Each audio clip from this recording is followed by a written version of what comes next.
Something you shared before that I thought was very interesting is just the differences between how the most successful people view time and their approach to time horizon. If you could elaborate on that. You can pretty easily tell how successful an entrepreneur is by looking at two elements of time. One is the increments of time they speak in. So if they talk in decades, they talk in multiple decades, they talk in lifetimes, they talk in generations, I can almost guarantee you it's going to be a significantly more successful entrepreneur than the one who talks about next week, next month, even next quarter.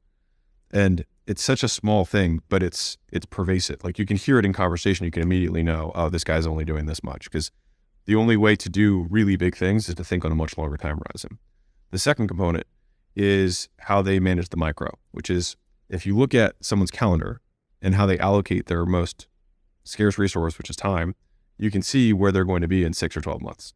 So if you look at the calendar as the balance sheet of someone's time asset and how they allocate it, their time budget, then you will see where they're going to get their returns. And so if we look at a founder and we look at their calendar, we can tell how the company's going. We can usually see how we need to fix it, because fundamentally most entrepreneurs work all the hours of the day. Most of them do, right?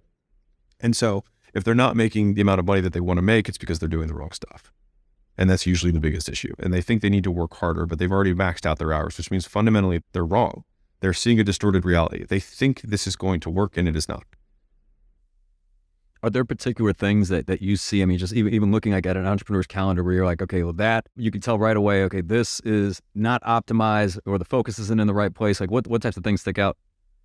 Well, the single common trait that every entrepreneur has to get over time is relinquishing control. So entrepreneurship is a continual giving up of control at all levels. And so whatever they're doing is usually the thing that they need to be able to give up and transfer to somebody else in order to get further and further above the business and get more leverage. And so in the beginning, you have to give up delivery, or you have to give up selling, or you have to give up promoting, you have to give up something, or administrative tasks. And you look at your calendar and you say, which of these things is most easy to replace in the marketplace and is the cheapest one that I can replace? And you replace the first one that gives you the most time for the least amount of money.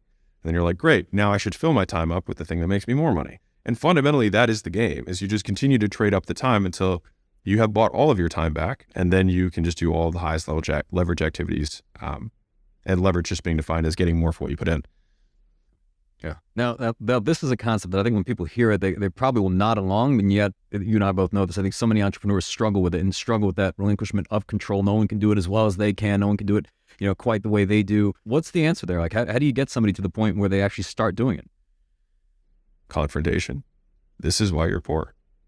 Like, you can keep doing what you're doing. It's just, you're going to keep getting what you're getting. And so the question is whether you want to keep getting what you're getting or you're willing to change something. I mean, it's the same as somebody trying to lose weight saying, I want to keep eating the same diet, but it might look the same. You're like, yeah. So you have a diet of time that you continue to eat or let something else eat your time every single day. And you expect the outcome to look different. And it's just not true.